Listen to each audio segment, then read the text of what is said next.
Let's see next.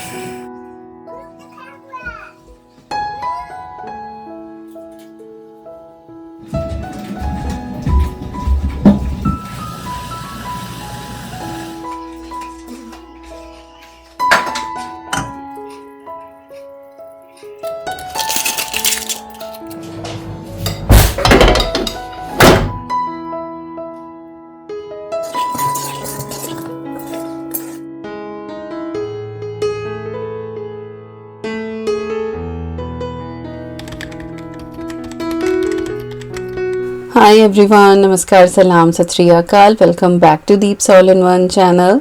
आशा करती हूँ कि आप सब लोग बिल्कुल ठीक ठाक होंगे। आज का व्लॉग शुरू हो रहा है रात से। डिनर हमारा हो गया है, किचन वगैरह सब कुछ अच्छे से क्लीन हो गई है और अभी यहाँ पे मैं ईवी की मसाज कर रही हूँ। फुल बॉडी मसाज करती हूँ और कोशिश करती हूँ कि हर रात सोने से पहले मैं कर दूँ। इससे वो थोड़ी रिलैक्स हो जाती है और अच्छे से सोती है, क्योंकि पूरा दिन उसकी बहुत भाग दौड़ होती है। पहले उसकी मसाज करने के लिए मैं कोकोनट ऑयल यूज़ किया करती थी, लेकिन जब से उसने स्कूल जाना शुरू किया है तब से मैं ये मॉइस्चराइज़र ही यूज़ करती हूँ सिर्फ, क्योंकि बच्चे मेरे जो हैं वो शाम को नहाते हैं। मसाज फिर मैं सोने से पहले करती हूँ, तो सुबह के टाइम भले ही आप कपड़े चेंज कर दें, लेकिन बॉडी में से वो कोकोनट ऑयल की ना थोड़ी सी महक आती है और मैं नहीं चाहती कि जब बच्चे स्कूल जाएं तो एक डिस्टिंक्ट सी खुशबू उनके अंदर से आए। तो इसीलिए मैं ये अवीनो का मॉइस्चराइज़र यूज़ करती हूँ और मेरे दोनों बच्चे यही इस्तेमाल करते हैं। नहाने के लिए अवीनो का जो बॉडी वॉश होता है वो इस्तेमाल किया जाता है और किसी ने पूछा था, इसीलिए मैंने ये प्रोडक्ट दिखाए हैं। तो ईवी की मैंने अच्छे से मसाज कर दी है, नाइट सूट उसको पहना दिया है। अब बच्चे दोनों ऊपर गए हैं, अब उनका टूथब्रश वगैरह ये सब कुछ होगा, स्टोरी होगी, वो पूरा रूटीन विकास की जिम्मेदारी होती है। अद्वी तो खुद से ही खैर बुक रीड कर लेती है, बट हाँ, जब तक ईवी बुक रीड करती है तो अद्वी रहती है उसके पास। उसके बाद जब उसका सोने का टाइम होता है तो फिर वो अपने बेड पे जाके वो अपनी बुक रीड करती है और सोती है। तब तक मैं नीचे का कुछ एक्स्ट्रा काम निपटाती हूँ। थोड़ा सा अगर मुझे अपने लिए कुछ करना है तो मैं वो काम करती हूँ। जैसे कि आज मुझे ये हेयर सीरम अपने सिर में लगाना था। वीक में मैं 2 से 3 बार अपना सर धुलती हूँ और 2 बार ये वाला जो सीरम है ये अच्छे से मैं अपने बालों पे लगाती हूँ। और ये मैंने रिजीम जो है वो सही कहूँ तो पिछले 1 महीने से ही शुरू किया है। अदरवाइज हफ्ते में बस 1 बार मैं हेयर ऑयलिंग कर रही थी। लास्ट ईयर आई थिंक सितंबर में मैंने बिल्कुल ही ईयर लेंथ के अपने बाल करा लिए थे और उसके बाद एवरी मंथ फर्स्ट संडे को मैं अपने जो बाल हैं वो 1 इंच कट करती रहती हूँ, but still they are growing well. और हालांकि मैं इतनी केयर भी नहीं कर रही थी, बट हाँ, पिछले 1 महीने से मैं ये हेयर सीरम और हेयर ऑयल लगा ही रही हूँ। तो अगले दिन जब मुझे सिर धुलना होता है तो मैं ये हेयर सीरम लगा लेती हूँ और जब तक मैं अपना नीचे का सारा काम करती हूँ तब तक मेरे बाल ड्राई हो जाते हैं। फिर पोनीटेल बना के मैं सो जाती हूँ। तो अच्छा रहता है ये, और इससे जो है वो हेयर फॉल भी कम होता है और आपकी हेयर लेंथ भी अच्छी होती है और घर पे आप इसको बहुत इजीली बना सकते हैं। अब आप ये सोचेंगे कि किस तरीके से बना सकते हैं, तो चिंता मत कीजिए। जिस दिन मैंने ये बनाया था उस दिन मैंने क्लिप रिकॉर्ड करी थी, तो वो मैं अभी आपके साथ शेयर कर देती हूँ। तो यहाँ पे मैंने छोटी सी ये पतीली ली है, इसमें 2 टेबलस्पून मैंने कलौंजी भिगोई थी और 2 टेबलस्पून ही मैंने इसमें मेथी दाना लिया था। पानी अंदाजे से ही ये कुछ 1.5 कप के करीब होगा और इसमें जो है वो हैंडफुल मैंने करी पत्ता डाला है और ये है रोज़मेरी। बहुत इजीली हर जगह मिल जाती है, आप अपने किचन गार्डन में भी लगा सकते हैं। तो 2 स्टेम है इसकी अच्छी खासी भरी हुई, ये मैंने जो है वो इसके अंदर डाल दी हैं। अब हम इसको अच्छे से बॉईल करेंगे और जब तक ये हाफ़ नहीं रह जाएगा तब तक हम बॉईल करते रहेंगे। अब एडिटिंग के टाइम पे ये जो क्लिप है ये आगे पीछे हुई है, तो दिन में जब मैं ये सोक कर रही थी ना, मैंने तब भी ये क्लिप रिकॉर्ड करी थी। तो यहाँ पे आप देख लीजिए कि मैंने 2-2 चम्मच जो हैं ये दोनों चीज़ें पतीली के अंदर डाली हैं।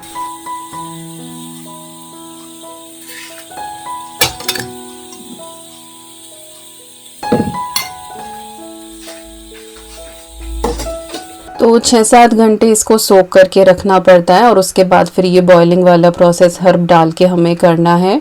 और बॉयल भी इसको मीडियम फ्लेम पे, बिल्कुल सबसे छोटे चूल्हे पे मैंने रखा हुआ है। 10 से 12 मिनट आपको करना ही है। पानी का रंग भी बिल्कुल डार्क हो जाएगा और साथ ही आपको खुशबू भी आने लगेगी। इसके बाद फिर आप इसको ओवरनाइट छोड़ दें या 6 से 7 घंटे आप इसको छोड़ दें, ये अच्छे से ठंडा हो जाएगा और जितने भी गुण, सीड्स और हर्ब हमने ऐड करे हैं पानी के अंदर आ जाएंगे। इसके बाद आप इसको जो है वो छान लें और आपका बहुत ही अच्छा ये हेयर सीरम तैयार हो गया है।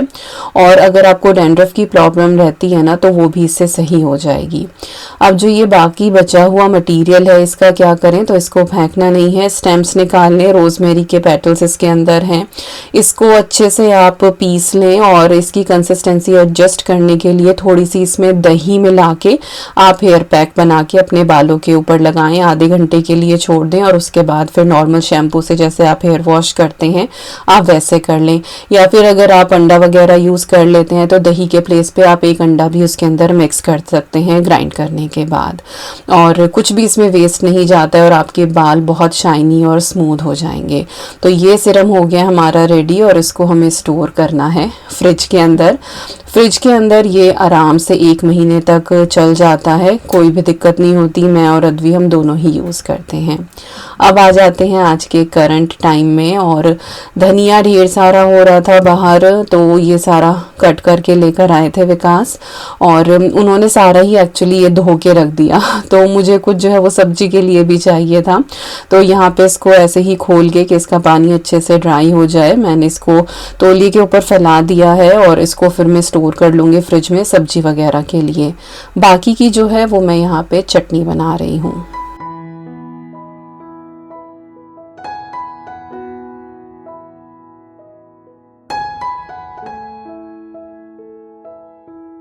तो चटनी बनाने के लिए हमेशा ना पहले मैं धनिए को या फिर अगर उसमें मैं पुदीना भी मिक्स कर रही हूँ तो दोनों को पहले मैं पीस लेती हूँ। बाकी के इंग्रेडिएंट्स मैं बाद में ऐड करती हूँ, जैसे कि सॉल्ट हुआ या फिर आपको ग्रीन चिली ऐड करनी है या नींबू ऐड करना है, क्योंकि उससे ना आपको क्वांटिटी का पता लग जाता है जब धनिया पिस जाता है। नहीं तो कई बार ऐसा होता है कि चटनी के अंदर नमक ज़्यादा हो गया, क्योंकि पहले वो फूला फूला बहुत ज़्यादा लगता है कि इतना सारा धनिया है, पिसने के बाद वो थोड़ा सा हो जाता है। तो हमेशा उसको पीस लेती हूँ।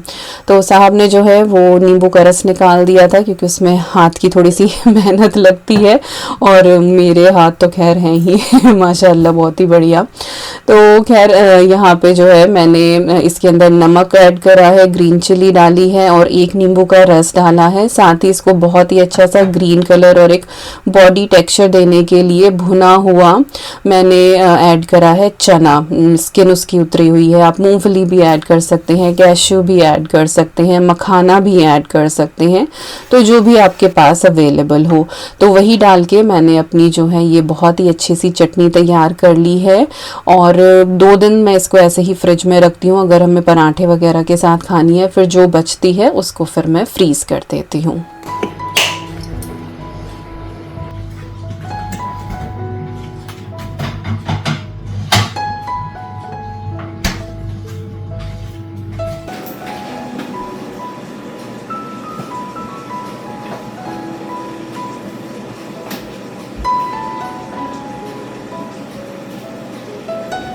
और मैं हमेशा कहती हूँ क्लीन एज यू गो। चटनी बनाई थी ना तो पता नहीं कैसे 1-2 छींटा जो है वो कैबिनेट के ऊपर लग गया था, तो वो मैंने साथ के साथ क्लीन कर दिया है, क्योंकि दाग अगर जब सूख जाता है ना तो फिर क्लीन करना बड़ा मुश्किल होता है। तो आप साथ के साथ कर दें तो ज़्यादा बेटर है।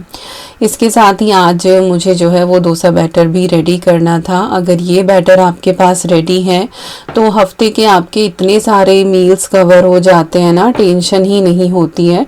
और बहुत ही इजी वे में स्टेप बाय स्टेप आज मैं आपको प्रॉपर तरीका दिखाने वाली हूँ, जिससे आपका डोसा बैटर जो है वो कभी भी फेल नहीं होगा, बहुत इजीली बनेगा।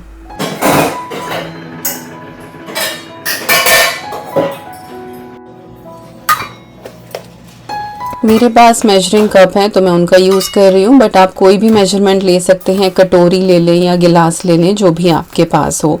तो आपको क्या करना है कि 1 पार्ट आपको उड़द की दाल लेनी है और 3 पार्ट उसके अंदर आपको राइस ऐड करना है। अब राइस वाले पोर्शन में भी आप वेरिएशन ला सकते हैं कि आप आधा इसमें रागी ऐड कर लें और आधा जो है वो आप इसके अंदर चावल ऐड कर लें या ज्वार ऐड कर लें या बाजरा ऐड कर लें, या फिर आप टोटली राइस को स्किप करके टोटल रागी या बाजरा भी कर सकते हैं। बट वो कॉम्बिनेशन जो है वो मेरे घर में बच्चे कम खाते हैं, तो मैं कभी कभार जो है वो हाफ़ एंड हाफ़ कर लेती हूँ। जैसे जो राइस वाला पोर्शन है उसमें हाफ़ मैं रागी कर लेती हूँ, हाफ़ राइस कर लेती हूँ। बट रेशो आपको यही रखनी है कि 1 कप जो है 1 पार्ट आपको उड़द की दाल लेनी है और 3 पार्ट जो है उसमें राइस या जो अदर ग्रेन आप यूज़ कर रहे हैं आपको वो लेना है। और 1 टेबलस्पून मैंने मेथी दाना ऐड करा है दाल के साथ ही। आप चाहें तो 1/4 कप इसमें चना दाल भी ऐड कर सकते हैं, बट मेरे पास जो है वो चना दाल थी नहीं, ख़त्म हो रही थी। अच्छे से वॉश करके और इनको आप सोक करके छोड़ दें 6 से 7 घंटे के लिए, ओवरनाइट कर दें तो ज़्यादा बेटर है। तो मैंने उसको रख दिया है अच्छे से वॉश करके दोनों चीज़ों को। तो 1 कप मैंने उड़द की दाल ली थी और 3 कप मैंने चावल लिए थे। इस बार मैं रागी वाला नहीं बना रही हूँ, पिछली बार जो है वो मैंने रागी वाला बनाया था। इसके बाद जो किचन का आज का लास्ट काम है वो है केटल को फिल करके रखना, ताकि सुबह तक जो है वो पानी सही हो जाए टेम्परेचर पे, और बच्चों की बॉटल्स में इसी से रिफ़िल कर दूँगी।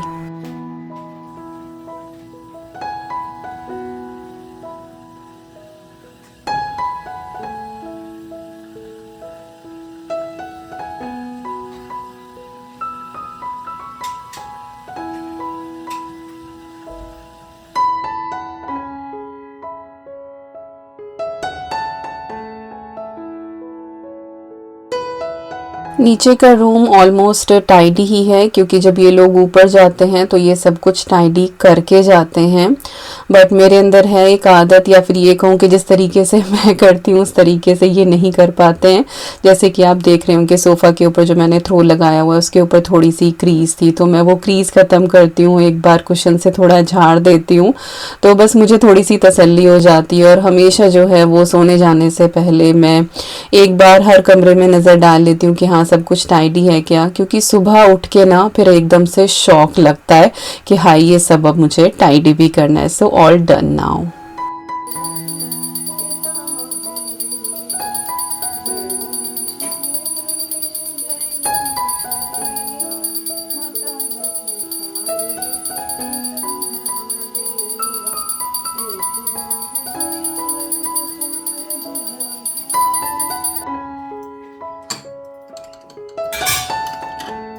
और अगले दिन भी सुबह का सारा काम हो गया है। अद्वी जो है वो स्कूल जा चुकी है और आज लंच बॉक्स में मैंने बनाए थे ये नमकीन जमे, और इसमें मैंने आलू ऐड करा था, साथ ही फाइनली चॉप करके बाकी वेजिटेबल्स डाली थी, जैसे कि कैरेट, कैप्सिकम और अनियन डाली थी।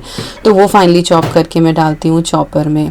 और अभी सारा काम होने के बाद पूजा मेरी हो चुकी है। अब मैं अपना ब्रेकफास्ट लूँगी और लैपटॉप मैं नीचे ही ले आती हूँ, क्योंकि ईवी लेट जाती है, स्कूल विकास की मीटिंग्स शुरू हो जाती हैं और मुझे आजकल काम रहता ही है, तो टाइम वेस्ट नहीं करती हूँ, तो इधर ही ले आती हूँ। बट हाँ, जब मैं ब्रेकफास्ट करती हूँ तो उस टाइम पे ना मैं मोबाइल देखती हूँ ना मैं लैपटॉप देखती हूँ।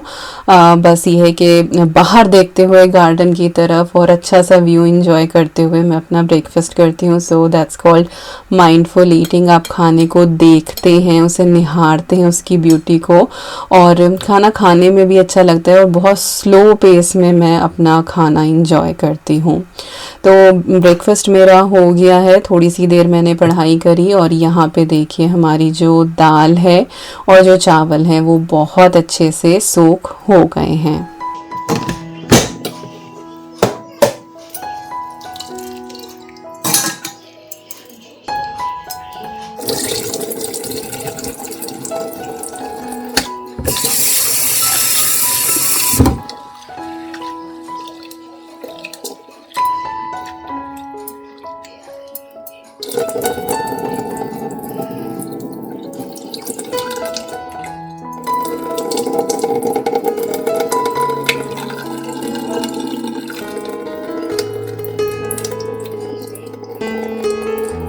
जो सोकिंग वाटर है दाल का और राइस का वो मैंने डिस्कार्ड करा है दोनों का, और एक एक बार मैंने इनको फिर से वॉश कर लिया है।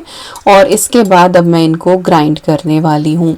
दोनों को ही आपको सेपरेटली ग्राइंड करना है, एक साथ नहीं करना है, क्योंकि राइस का टेक्सचर अलग होता है और दाल का टेक्सचर अलग होता है। तो आपको इनको अलग अलग पीसना है और उसके बाद जो है इनको एक साथ आपको मिक्स करना है।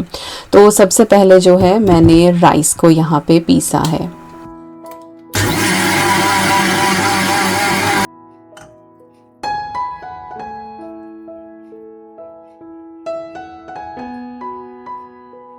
उड़द की जो दाल होती है ना वो बहुत हीट जनरेट करती है, तो इसको पीसते टाइम ना आप इसके अंदर 2-4 आइस क्यूब्स ऐड कर लें। उससे जो आपकी दाल है ना वो बहुत अच्छे से पिस जाती है और उसमें हीट जनरेट नहीं होती है और बहुत ही फ्लफ़ी भी रहती है। या फिर आप बिल्कुल चिल्ड वाटर भी ऐड कर सकते हैं, तो जो भी आपका मन करे। मुझे आइस क्यूब ज़्यादा बेटर लगती हैं। और बहुत ही स्मूथ सा आपको यहाँ पे ये पेस्ट बनाना है। और अगर आप सिर्फ डोसे के लिए ही बना रहे हैं बैटर, तो आप ज़्यादा पानी का भी इस्तेमाल कर सकते हैं। बट क्योंकि मैं इससे इडली भी बनाती हूँ और डोसे भी बनाती हूँ, तो इसीलिए मैं इसको थोड़ा सा थिक रखती हूँ। अब जो इसका मेजर स्टेप है वो ये कि आपको इसको हाथों से मिक्स करना है। जो हमारे माइक्रोब्स होते हैं ना वो इसको फर्मेंट करने में हेल्प करते हैं। तो अच्छे से इसको मिक्स करना है अपने हाथों से, और उसके बाद इसकी साइड्स अच्छे से स्क्रैप करके और इसको कवर करके छोड़ दें। मैंने इसके अंदर कोई भी सॉल्ट वगैरह कुछ भी ऐड नहीं किया है। और किसी भी इंसुलेटेड प्लेस पे, जैसे कि मैं इसको माइक्रोवेव में रखती हूँ, और इसको 8 से 10 घंटे के लिए ऐसे ही छोड़ दें आप। और यहाँ पे मैंने लंच भी रेडी कर दिया है। यहाँ बनाई है मैंने अरहर की दाल, और ये थोड़ी सी ना एक्स्ट्रा बनाई है। शायद मैं शाम को दाल ढोकली बनाऊं तो उसमें फिर ये काम आएगी। और अगर दाल ढोकली नहीं बनाया तो जो बचेगी वो कल फिर मैं सांभर में इस्तेमाल करूंगी, क्योंकि इडली डोसा बैटर बनाई है, तो या तो इडली बनाऊंगी या डोसा बनाऊंगी, तो एक्स्ट्रा बना लिया मैंने ये। और जी यहाँ पे मैंने बनाई है ये कोफ्ता करी। कोफ्ते जो है उन्होंने पूरी ग्रेवी को जो है वो सक कर लिया है। यूजुअली खाने से पहले ही मैं डालती हूँ, बट मुझे काम निपटाना था और क्योंकि मुझे थोड़ा सा पढ़ाई का काम है। और आज की जो मैंने कोफ्ता बनाए हैं ना, ये मैंने डीप फ्राई नहीं करे हैं, और इनको मैंने अपने पैन में भी नहीं बनाया है, इनको मैंने स्टीम भी नहीं किया है। तो कैसे बनाया है किसी वीडियो में शेयर करूँगी। मैंने एक्चुअली एक्सपेरिमेंट करके देखा और ये वाकई में बहुत टेस्टी बने हैं, तो जल्दी शेयर करूंगी आपके साथ। राइस भी डन है, रोटी भी मैंने बना ली है, रोटी मेकर में बनाई है। ठंडा हो गया था, उसको मैंने अंदर रखा है, और ये सब भी ऑलमोस्ट ठंडा सा ही हो गया है। तो अभी मैं लिड लगा के रख देती हूँ। तो शाम तक के लिए अब मेरी किचन पैक है, बस मुझे खाना सर्व ही करके देना है। तब मैं और विकास तो खैर पहले ही खा लेते हैं, और जब बच्चे आएंगे फिर बच्चों को देना है। तो एवरीथिंग इज डन। किचन भी क्लीन है और सिंक बिल्कुल एम्प्टी है। जो हाथ से धुलने के बर्तन थे वो कर दिए हैं, बाकी डिश वॉशर में लगा दिए हैं, और सब कुछ डन हो गया है। पर ये जो 2 केले हैं ना, ये मेरा इंतज़ार कर रहे हैं कि दीपिका आए और कुछ बनाए हमारा। तो देखती हूँ, या तो शाम को अगर मुझे टाइम मिला तो मैं बनाना केक बनाती हूँ, बट इस बार डिफरेंट वाला बनाऊँगी मैं, दूसरा फ्लेवर डाल के। या फिर अगर टाइम नहीं मिला तो कल सुबह बच्चों के लिए फिर मैं पैनकेक्स बना दूंगी। पर ये लाइक ओवर राइप की हद पे जा चुके हैं फिलहाल। चलो मैं फटाफट थोड़ी सी पढ़ाई कर लूँ।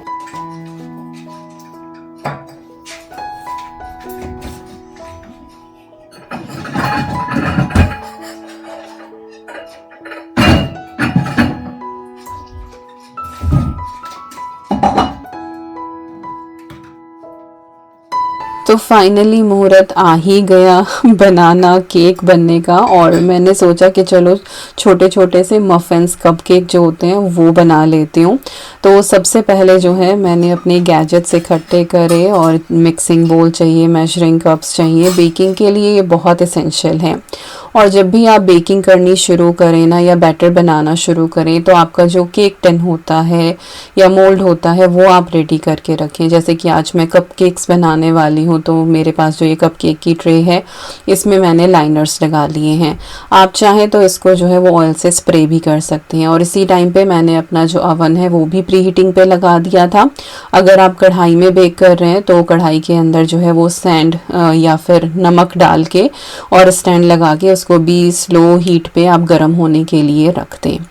तो यहाँ पे वो काम हो गए हैं और फिलहाल जो बनानास हैं वो मैंने पील कर लिए हैं। फोक की हेल्प से हम इनको अच्छे से मैश कर लेंगे।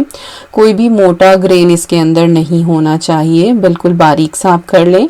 आप चाहें तो इसको मिक्सर ग्राइंडर में भी कर सकते हैं। मैंने इसको ऐसे ही फोक से कर लिया था क्योंकि ये बहुत राइप थे, ईजिली हो गए हैं। इसके बाद हम इसके अंदर शुगर ऐड करेंगे। मैं ब्राउन शुगर ऐड कर रही हूँ और इसका हम यहाँ पे 1/4 कप डालेंगे। बाकी आप अपने टेस्ट के हिसाब से 1/4 कप, 1/3 कप और हाफ कप तक भी ऐड कर सकते हैं। तो शुगर का लोड आपको कितना रखना है वो आपके ऊपर डिपेंड करता है। मैं यहाँ पे 1/4 कप ऐड कर रही हूँ। इसके बाद जो है इसके अंदर जाएगा ऑयल। ऑयल के बारे में बहुत से लोग मुझसे पूछते हैं कि कौन सा ऑयल हम बेकिंग में यूज़ करें। तो कोई भी ऐसा ऑयल जिसके अंदर कोई भी खुशबू ना हो, उसका अपना कोई ऐसा टेस्ट ना हो, आप वो बेकिंग में यूज़ करें। जैसे कि एवोकाडो ऑयल हो गया या फिर ऑलिव ऑयल भी आता है बेकिंग के लिए, आप वो यूज़ कर सकते हैं या फिर आप मेल्टेड बटर ले लें। तो यहाँ पे 1/4 कप ही जो है मैंने इसके अंदर ऐड करा है ऑयल और हाफ कप मैंने इसके अंदर थिक योगर्ट डाली है। रूम टेम्परेचर की दही है ये और जितनी थिक हो उतना ज़्यादा अच्छा है। फिर मिल्क की जो क्वांटिटी है वो एग्जैक्टली आप डाल पाएंगे जितनी मैं बता रही हूँ। बाकी अगर दही पतली है तो फिर मिल्क की क्वांटिटी आपको कम करनी पड़ेगी। तो ये चारों चीज़ें डाल के आपको इसको अच्छे से मिक्स कर लेना है, बिल्कुल यकजान हो जाए। अब हम अपने ड्राई इंग्रेडिएंट्स के ऊपर वर्क करेंगे। तो यहाँ पे मैं ले रही हूँ 1 कप गेहूं का आटा। आप मैदा भी ले सकते हैं, ब्रेड फ्लावर भी ले सकते हैं, जो भी आपका मन करे। और चाहे तो आप हाफ एंड हाफ ले सकते हैं इसके अंदर। लाइक गेहूं का आटा ले लें आधा कप आप इसके अंदर ओट्स भी ग्राइंड करके ऐड कर सकते हैं। तो आपको एक बेसिक रेसिपी अगर पता है तो फिर आप वेरिएशन ला सकते हैं। तो मैंने 1 कप गेहूं का आटा लिया है, 2 टेबलस्पून उसमें कस्टर्ड पाउडर डाला है और हाफ टी स्पून मैंने इसके अंदर बेकिंग सोडा डाला है और 1 टीस्पून मैं इसके अंदर बेकिंग पाउडर ऐड कर रही हूँ। तो ये हमारे सारे ड्राई इंग्रेडिएंट हो गए हैं। अब इनको हम छान लेंगे अपने वेट इंग्रेडिएंट्स के ऊपर। तो बोल मेरा एक्चुअली ये थोड़ा छोटा ही पड़ गया, बट मैंने जैसे तैसे जो है इसमें काम चला ही लिया। और बस इसीलिए क्योंकि इसमें बनानास जो हैं वो इजीली मैश हो गए थे तो फिर मैंने सारा काम इसी में करना शुरू किया। अदरवाइज मुझे थोड़ा सा गहरा बोल लेना चाहिए था, पर चलो कोई बात नहीं, काम चल ही गया। थोड़ा सा मैस हुआ बट हो ही गया। तो ड्राई इंग्रेडिएंट हमारे यहाँ पे अच्छे से छन गए हैं। अब हम इसको मिक्स करेंगे। अब इस पॉइंट पे आपको इसको बहुत ज़्यादा रिगरसली मिक्स नहीं करना है। इसको हल्के हाथों से फोल्ड करते हुए आप यहाँ पे मिक्स करें। इससे जो हमारे ड्राई इंग्रेडिएंट है ना उनका जो एरेशन है वो ख़त्म नहीं होगा और आपका जो केक है बहुत फ्लफ़ी बनेगा। तो कुछ इस तरह की कंसिस्टेंसी जो है वो आपको केक की मिलेगी और इससे आप नॉर्मल केक भी बेक कर सकते हैं, लोफ बना सकते हैं, मेरी तरह कपकेक बना सकते हैं। अब जो है इसके अंदर हम ऐड करेंगे मिल्क और मिल्क जो है वो इसके अंदर हाफ कप चला जाएगा। तो हाफ कप मैंने ऐड करा है। फाइनल कंसिस्टेंसी आप बैटर की देख लेना कि कैसी हुई है, तो उस हिसाब से आप एडजस्ट कर लेना। आपको 1-2 टेबलस्पून ज़्यादा भी लग सकता है, 1-2 टेबलस्पून कम भी लग सकता है, क्योंकि कई बार डिपेंड करता है कि आपका जो गेहूं का आटा है वो कैसा पिसा हुआ है। कई बार ज़्यादा चोकर का होता है तो उसमें फिर दूध ज़्यादा लग जाता है। तो बस ये थोड़ा सा आपको ध्यान रखना है। तो फाइनल आपका जो बैटर है वो ऐसा होना चाहिए। अब इसके अंदर 1 टीस्पून मैंने वाइट विनेगर ऐड करा है और विनेगर से ना ये खट्टा होता है ना इसका टेस्ट आता है, बट इससे जो आपका केक है वो बहुत मॉइस्ट बनता है। अच्छे से आपको मिक्स करना है और अब आपको बिल्कुल भी देरी नहीं करनी है विनेगर मिक्स करने के बाद। आप इसको फटाफट अपने मोल्ड के अंदर डालें और इसको बेक करने के लिए रख दें।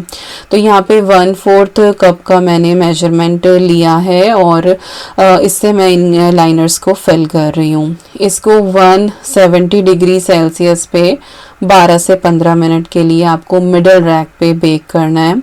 कुछ लोग पूछते हैं कि दोनों रोड्स जो हैं वो ऑन करनी है, तो मेरा फैन फोर्स्ड ओवन है तो उसमें कुछ रोड्स वाला चक्कर नहीं है। और लकीली अब तक जितने भी घरों में मैं रही हूँ वहाँ पे सब जगह ऐसा ही ओवन था, तो मुझे बहुत ज़्यादा नहीं पता, बट आई थिंक दोनों ही रोड आपको ऑन करनी है ताकि ऊपर नीचे से इक्वल हीट आपको मिले। एयर फ्रायर में भी आप बना सकते हैं।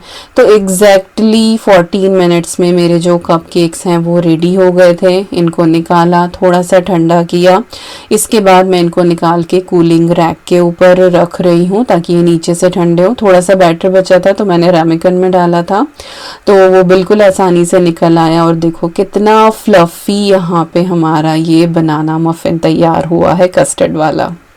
Please, I want to eat it. You want to eat it? Yep.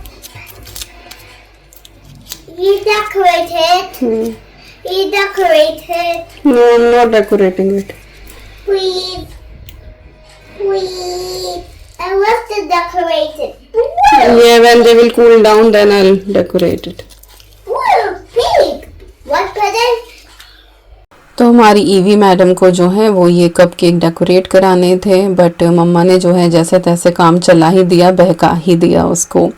तो अब ये बिल्कुल अच्छे से ठंडे हो गए हैं। इनको मैंने जो है अपने केक स्टैंड पे लगा दिया है, देखने में बड़े सुंदर लगते हैं। और बस इसके बाद जो है वो डिनर का काम होगा। सब्जी ऑलरेडी रखी ही थी, बस मुझे फुलके ही बनाने थे। बाकी यहाँ पे केक का काम हमारा फाइनली डन हो गया है। और अब जो है वो रात के 10 बजे का टाइम है, सारा काम हो चुका है। और अभी मैं आपको यहाँ पे बैटर दिखा देती हूँ कि हमारा बैटर कितना अच्छे से फर्मेंट हुआ है। इवन दो आजकल जो है वो यहाँ पे ठंडा ही हो रहा है, टेम्परेचर काफ़ी डाउन है, बट स्टिल ये बहुत अच्छे से फर्मेंट किया है। अब अगर आपको डोसा बनाना है तो इसमें पानी मिला के इसको पतला कर लें। मैं इसको एज इट इज़ ही स्टोर करती हूँ क्योंकि मैं डिफरेंट रेसिपीज़ में इसको मैं इस्तेमाल करती हूँ। तो जब डोसा बनाऊंगी तभी साथ के साथ मैं इसमें पानी मिला लूँगी, और ना ही मैं इसमें सॉल्ट मिला के रखती हूँ, तभी मिलाती हूँ जब मुझे कुछ बनाना होता है। तो इसको एक बार मैंने अच्छे से मिक्स किया है और अब मैं इसको फ्रिज में रख दूँगी। तो सुबह तकरीबन 10 साढ़े 10 बजे ही मैंने ये रखा था बैटर, और अभी 10 बजे ही निकाल के मैं इसको फ्रिज में रख रही हूँ। तो 12 घंटे का इसको फर्मेंटेशन मिला है। तो बस इसी के साथ आ गए हम इस वीडियो के एंड पे। आई होप आपको आज का ये ब्लॉग पसंद आया होगा। मिलती हूँ नेक्स्ट ब्लॉग में। Till then you guys take care, and I'm sending lots and lots and lots of love to you all. Thank you so much for watching. Take care and bye bye.